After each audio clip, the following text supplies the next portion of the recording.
Quando o filme Homem de Ferro chegou aos cinemas em 2008, o mundo não estava preparado para a transformação que ele traria para o cinema blockbuster daquele momento em diante. Inicialmente visto como mais um filme de super-heróis lançado no verão americano, a história de como o gênio, bilionário, playboy e filantropo Tony Stark se tornou um herói representou também o início do domínio da Marvel na sétima arte nos próximos anos. A ideia de um filme de super-heróis que funcionaria isoladamente, mas também como parte de algo maior, se tornou referência por diversas franquias de sucesso, sejam elas dentro do subgênero, como foi o caso do universo estendido da DC, ou fora dele, como vem acontecendo com a saga Star Wars. Como era de se esperar, foram necessários anos de planejamento, erros, acertos, para o chamado universo cinematográfico da Marvel se firmar. Mas com a estreia de Os Vingadores, lançado após os 4 heróis principais terem sido apresentados em seus respectivos filmes solos, estava claro que a Marvel havia criado algo realmente único e especial. O universo do MCU permitiria à própria produtora tomar riscos com projetos mais ousados, que não iriam contar com a enorme popularidade de personagens icônicos do seu acervo, como é o caso do Homem-Aranha, Hulk, Capitão América e o próprio Homem de Ferro. Graças a isso, heróis e vilões do segundo ou terceiro escalão da Marvel ganharam suas próprias adaptações e se mostraram sucessos de público e crítica, como aconteceu com Homem-Formiga e principalmente com os Guardiões da Galáxia. Ao longo da chamada fase 3, o MCU introduziu personagens, construiu um arco inteiro sobre as Joias do Infinito e apresentou para muitos uma ameaça de proporções dantescas na forma de Thanos, um vilão bem desenvolvido, de motivações plausíveis e construído com o melhor trabalho de CGI. Após 21 filmes, o grande arco teria seu fim com o embate final entre os Vingadores e Thanos, evento que levou milhões para o cinema e que sedimentou o MCU como uma das melhores franquias de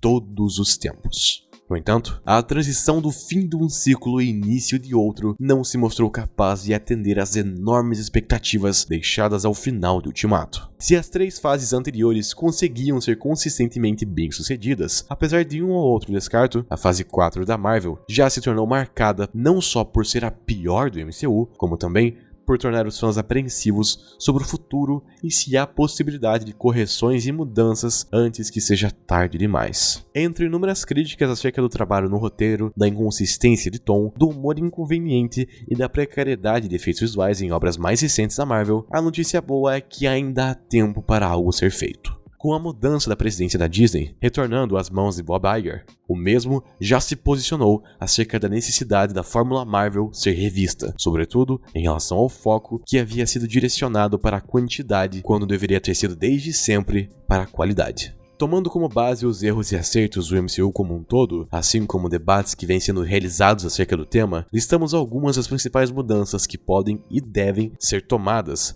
para salvar o universo cinematográfico da Marvel da sua atual e gradativa perda de credibilidade junto ao público e que podem servir para que a franquia bilionária de super-heróis retorne aos seus dias de glória. Número 1.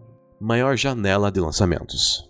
O termo janela de lançamentos se popularizou no ramo da astronáutica, ao definir o intervalo de tempo necessário para o planejamento e execução no lançamento de um foguete para missões espaciais. É fundamental que a equipe considere todas as condições, pormenores e requisitos necessários para que a missão seja bem sucedida, garantindo não só o retorno do investimento, como também a segurança de todos os envolvidos. Esse conceito pode ser replicado em inúmeras situações, inclusive para o organograma de uma franquia de sucesso no ramo do entretenimento, sobretudo quando falamos da Marvel e de suas fases. Infelizmente, essa janela de lançamento se tornou cada vez mais restrita ao longo da fase 4, com lançamentos de filmes, séries, animações, videogames e todo e qualquer produto comercial para tirar proveito do sucesso da marca, mesmo que em detrimento da qualidade entregue ao consumidor final. O resultado disso acabou sendo um senso de insatisfação do público e crítica com o que lhes foi entregue, enquanto para que os realizadores, isso afetou cronogramas, decisões criativas e até mesmo os valores de produção em seus trabalhos, o que resultou em polêmicas envolvendo a saída de diretores, como foi o caso de Scott Derrickson, na sequência de Doutor Estranho, bem como recorrentes denúncias de empresas de efeitos visuais acerca de prazos de entrega irreais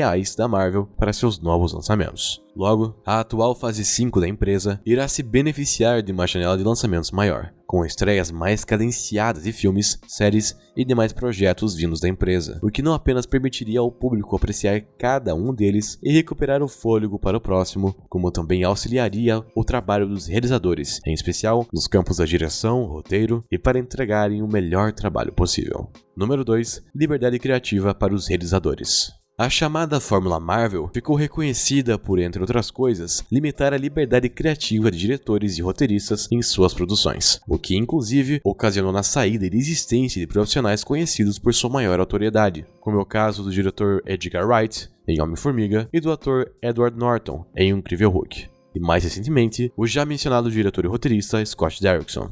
Com muitas dessas ausências explicadas pela justificativa clichê das diferenças criativas, é fato que mesmo detendo um planejamento exemplar para cada novo projeto, pelo menos até a fase 3, a Marvel pode se beneficiar de diretores, atores e roteiristas famosos por seus estilos de trabalho particulares, para assim conferir um maior valor artístico para cada projeto, sem que isso prejudique os seus arcos maiores. Prova disso está em um dos seus lançamentos mais recentes e polêmicos, Doutor Estranho no Multiverso da Loucura, que contou com o talento do diretor Sam Raimi, o que ajudou a conferir um mínimo de dignidade para o filme, mesmo estando à mercê de um roteiro problemático e incompleto, sendo incluído ainda durante as filmagens. É preciso dar oportunidade e liberdade para os artistas talentosos, chegando a um consenso entre as características particulares desses e as necessidades de drama. É esse o diferencial que torna títulos mais autorais como The Batman e Guardiões da Galáxia em alvos de aclamação, enquanto obras mais enlatadas como Homem-Formiga 3 reforçam a queda da qualidade do MCU desde Ultimato. Número 3.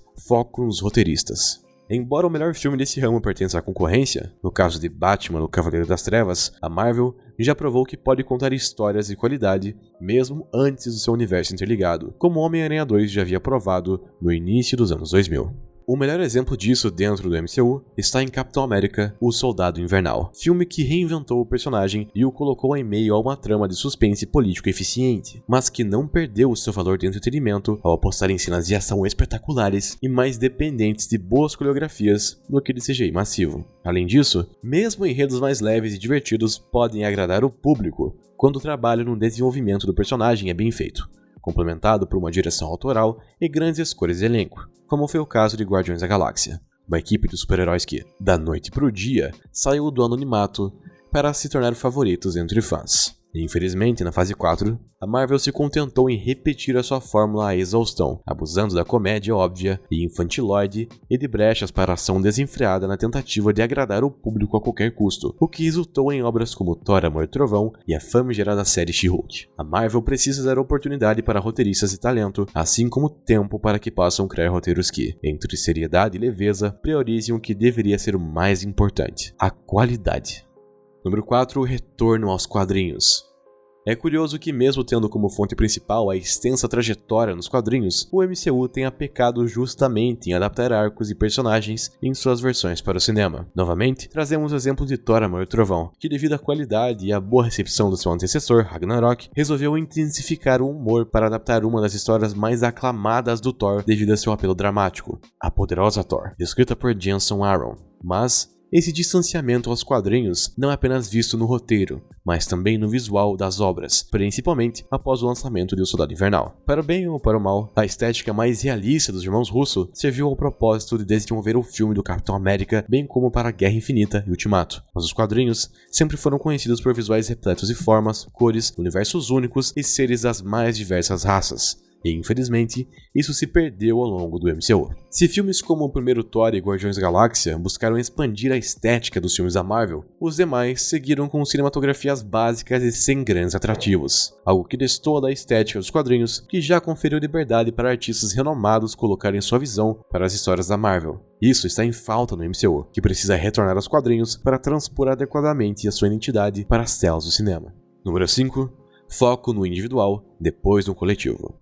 É fato que os filmes da Marvel que atingem maior sucesso são as reuniões dos maiores heróis da Terra, os Vingadores. No entanto, para que pudéssemos apreciar o encontro cataclísmico desses em 2012, antes foi necessário desenvolver a origem de cada integrante, fosse em seus filmes solos ou em participações especiais. Graças a isso, a sensação de ver o Capitão América, Thor e Homem de Ferro juntos contra uma ameaça galáctica foi ainda mais gratificante, pois todos já conheciam os personagens, já haviam estabelecido laços e compreendido suas motivações, e vê-los todos juntos foi um sonho que se tornou realidade. No entanto, é notável que desde que o MCU se tornou absurdamente popular e lucrativo, cada nova produção está mais preocupada em desenvolver o próximo grande arco da empresa, no caso da saga dos multiversos, do que em introduzir personagens e fazer o público se importar com eles. Apesar desse problema não ser exclusivo da fase 4, foi nela que o problema se tornou mais perceptível e foi levado inclusive para a fase 5. Com o filme do Homem-Formiga servindo como uma muleta para desenvolver o vilão Kang como a próxima grande ameaça do MCU, ao invés de apostar em um bom entretenimento para o público da próxima aventura de Scott Lang e companhia.